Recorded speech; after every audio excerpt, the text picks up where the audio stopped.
Cuida! Retornando aqui para o segundo semestre da disciplina de Física, eu, professor Sérgio, espero que todo mundo esteja bem e vamos aqui recomeçar para concluir o nosso ano, se Deus quiser, da melhor forma. A gente vai começar agora com princípios de dinâmica. Quem pegar o livro, está aqui o livro, vou pegar o livro aqui, esse aqui é o nosso livro, né? Então, no livro, a partir da página 82, princípios de dinâmica. A aula de hoje é sobre introdução, efeito dinâmico de uma força, conceito da força resultante e a primeira lei de Newton, que é o que vocês estão vendo na tela. Esse assunto vai até a página 88. Então, eu aconselho que vocês olhem da página 82 até a página 88, que é para reforçar o assunto, tá bom? Tá aqui o livro. Então, vamos lá. Primeira lei de Newton. E a gente vai reforçar também algumas coisas que está dizendo aqui na tela. A primeira lei de Newton, também conhecida como lei da inércia, estabelece que se a força resultante sobre um corpo for nula, e a gente vai já ver o que é força resultante nula, igual a zero, ou seja, as forças aplicadas nesse corpo se anularem, esse corpo estará em repouso ou em movimento retilíneo uniforme. A gente vai ver isso daqui. Confira a tradução do enunciado original para a primeira lei de Newton, que é exatamente isso daqui que ele está dizendo nesse negocinho aqui azul. Dizendo aqui. Todo corpo continua em seu estado de repouso ou de movimento uniforme em uma linha reta, a menos que seja forçado a mudar aquele estado por forças aplicadas sobre ele. Meio confuso, né? Mas a gente vai ver através de uma simulação daqui a pouco do que é que se trata isso, beleza? Continuando aqui, ele diz que a inércia é uma propriedade da matéria que mede a resistência que um corpo oferece ao ser acelerado. Ou seja, inércia é uma medida da matéria. Geralmente a medida da matéria de inércia é dada a massa dele, ou seja, a massa é a medida da inércia, é exatamente o quanto aquilo ali é difícil de pôr em movimento ou de parar. Então, se um caminhão ele tem, sei lá, 5.000 quilos, aquela massa de 5.000 quilos é a medida da inércia dele. Ou seja, é complicado com a força de uma pessoa, por exemplo, colocar 5.000 quilos para se movimentar. Então, a gente costuma dizer que ele tem uma inércia alta. Aí diz aqui, quanto maior for a inércia de um corpo, maior será a força necessária para alterar seu estado de movimento, ou seja, para sair da inércia. Além disso, a inércia de um corpo é quantitativamente igual à sua massa, que era o que eu acabei de falar. A medida da inércia chama-se massa e ela é medida através dos quilogramas da coisa. Beleza? Referencial inercial. A gente vai ver isso daqui na simulação. Assim como as demais leis de Newton, a lei da inércia só é válida para referenciais inerciais. Assim, o ponto onde se encontra o observador dos movimentos não pode ser acelerado. Isso aqui está dizendo que quando eu começo a observação de um fenômeno que envolve movimento, eu tenho que ter um referencial que não pode estar acelerado. Ele tem que estar em movimento uniforme. Beleza? E esse movimento uniforme vai depender da lei da inércia. E eu tenho aqui uma tabelinha, tá vendo? Ó? Que é um diagrama. Ele vai dizer a seguinte coisa sobre a lei da inércia. Que a inércia diz que o corpo, a força resultante tem que ser zero. Ou seja, todas as forças que atuam sobre um corpo, elas têm que ser zero. A soma dessas forças. E a gente viu no semestre passado como é que é soma de forças, né? E a gente vai já ver uma revisãozinha numa simulação que eu vou mostrar. Aqui eu parto para dois pontos em que a força resultante pode ser zero. é quando o corpo ou está em repouso, ou seja, ele está parado, ou o corpo está em movimento. Como é isso, professor? O corpo em movimento? Ou seja, o corpo está parado, nenhuma força está agindo sobre ele, ou então o corpo está se movimentando e todas as forças sobre ele estão se anulando. Ele está, nesse caso aqui, com uma velocidade que a gente diz que está constante. E isso daqui a gente conhece, sabe que isso daqui é um movimento uniforme onde a aceleração é zero. Ou então o corpo já está parado lá. Então a inércia diz o seguinte, ou a coisa está em repouso, ela nunca vai sair daquele estado, até que apareça uma força e faça ele sair do repouso. Ou então o corpo está se movimentando infinitamente e ele só vai parar se também aparecer uma força e pare o movimento dele. Então, isso quer dizer inércia. Beleza? Passando para frente, a gente vai entender a primeira lei. Esse experimento aqui é interessante. Se vocês olharem no YouTube, vocês podem ver que algumas pessoas demonstram isso daqui. Então, vai ficar como sugestão que vocês coloquem lá no YouTube primeira lei de Newton. Experimento, por exemplo. Aí vai aparecer vários. Aí vocês vão ver, talvez, alguma coisa parecida com essa daqui, tá bom? Vamos lá para frente. Os exemplos da primeira lei de Newton. Isso daqui é mais importante. Mais aprofundado, como isso daqui na internet, ele é só resumo, vocês vão encontrar coisas mais aprofundadas no livro.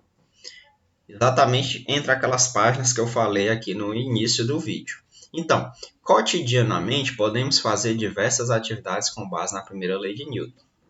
Confira alguma dessas situações. Então, as situações são essas aqui. Ó. Primeira, isso daqui pode cair em prova. Se uma pessoa estiver dentro de um trem ou de um ônibus que se move com velocidade constante e jogar uma bolinha de papel para cima, a bolinha deverá cair de volta na sua mão. Isso indica que a pessoa, o meio de locomoção e a bolinha movem-se com a mesma velocidade. Além disso, a bolinha apresenta uma inércia capaz de mantê-la em movimento com a mesma velocidade. Segundo, ao frearmos ou acelerarmos um carro, somos lançados para frente e para trás, respectivamente. Apesar de parecer que há uma força nos movendo, o que sentimos refere-se à tendência de permanecermos em repouso ou em movimento uniforme. E o nome disso daqui é inércia. Beleza? Em uma curva muito fechada, somos espremidos contra a porta do carro. Isso ocorre porque uma força centrípeta, isso daqui a gente vai ver depois, lá mais para frente, que aponta para o centro da curva, faz o carro virar. Dessa forma, a inércia age na mesma direção dessa força, porém, em sentido contrário. E, finalmente, uma forma de fixarmos a cabeça de um martelo é batendo a base do seu cabo. Bate no cabo assim e o martelo, que é a parte metálica, vai entrando na madeira que segura o martelo. Contra uma superfície, está lhe dizendo. Com a cabeça do martelo, tem uma inércia relativamente grande, ou seja, porque o metal é bem pesado, ela ficará em repouso enquanto o cabo do martelo subirá, fixando-a. Então, esse exemplo aqui ficou meio confuso, mas eu posso dar os exemplos através das simulações do que vem ser a inércia. Para fazer aqui um resumo breve do que é a soma das forças ou força resultante, eu tenho aqui essa simulação que vocês já devem ter visto no semestre passado, que eu mostrei. Então, o que é que tem aqui? Eu tenho aqui esse time azul e esse time vermelho, né? Então, o tamanho dele aqui representa a quantidade de força que ele tem. Quanto maior, maior a força que ele oferece, né? Se eu colocar aqui o valor, ó, ele diz que ele fornece uma força de 150 newtons, e newtons é a unidade de força. E se eu colocar outro maior aqui, é 150. Então, é 150 para lá e é 150 para cá, né? 150 para a esquerda, 150 para a direita. Então, se eu clicar aqui, a soma das forças vai ser zero. Se a soma das forças é zero, Isso quer dizer que isso daqui não vai para canto nenhum. Naturalmente, com a soma das forças zero, esse negócio aqui está em inércia. Então, ele obedece à primeira lei de Newton. Se eu colocar iniciar aqui, ó, não vai para canto nenhum, né? Então, eu vou voltar.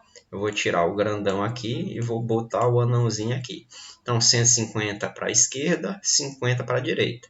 Então, a soma das forças é 150 menos 50, que dá 100. E o sentido é para a esquerda. Então, quando eu iniciar aqui, ele só pode ir para o lado de lá. Então, nesse caso aqui, não existe mais inércia. Por quê? Porque há um desequilíbrio nas forças, né? E a resultante das forças não é mais zero. Então, aqui não existe inércia. Futuramente, a gente vai ver que com a presença da força agindo sobre uma massa, surge um negócio chamado aceleração. Beleza?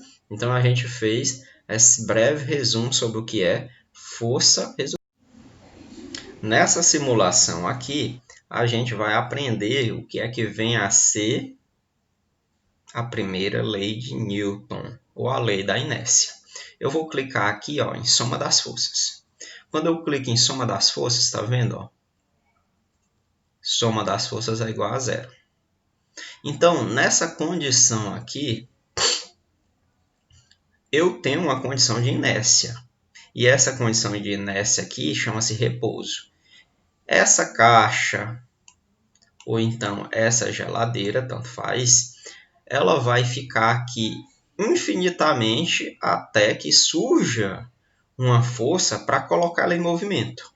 Senão, ela vai ficar paradinha.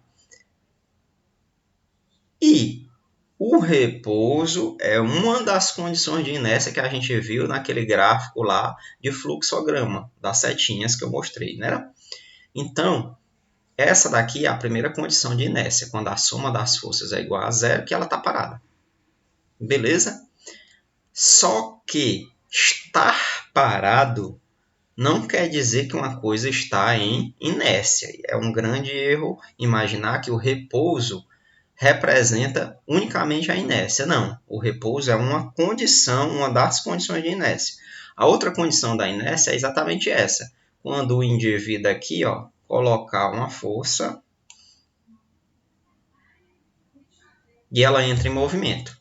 A soma das forças aí também é zero, porque nada ainda fez com que isso parasse. E isso daí vai ficar se movimentando para sempre. Eu posso passar o dia todinho aqui esperando isso daí parar. Ela não vai parar. Por quê? Porque ela está em movimento, onde a soma das forças também é zero. Ou seja, não tem nenhuma força que leve isso daí a parar. Nada. Não tem nada que leve a parar. A não ser que apareça um cidadão para o outro lado e faça parar. Aí acaba a inércia. Continua se movimentando bem devagarzinho, mas também não tem a força. Beleza? Então, inércia é isso. Ou é o movimento de repouso, que eu vou tirar aqui o atrito, nenhum atrito, tá vendo? É gelo, né? É o parado ou se movimentando. A gente vai ver que o atrito é exatamente o que faz esse negócio que está em movimento parar. Por exemplo, eu vou empurrar de novo aqui, tá vendo? Bem fortão. Botei 500 newtons, tá vendo? O cara caiu lá, ó. E ela está se movimentando. Então ela nunca vai parar, porque ela está numa condição chamada inércia e ela está em movimento uniforme. O movimento uniforme é que a aceleração é zero. Nunca vai parar, nunca, jamais. Uma coisa que está no espaço lá, se ela for empurrada, ela vai ficar infinitamente percorrendo o espaço se não tiver nada que faça ela parar. Aí eu vou pôr aqui o atrito, e o atrito a gente vai estudar no futuro, que é um negocinho assim, ó, tá vendo? Eu já coloquei o atrito. Se eu aumentar esse atrito aqui, ó, já aparece uma força. E a soma das forças, ó, Tem uma força que está fazendo ele ir contra o movimento. Se eu colocar mais atrito, perceba que a superfície está ficando peludinha. Vou aumentar o atrito aqui. Ó. Em algum momento, essa caixa vai parar. Perceba que ela está parando. Então, o que foi que aconteceu?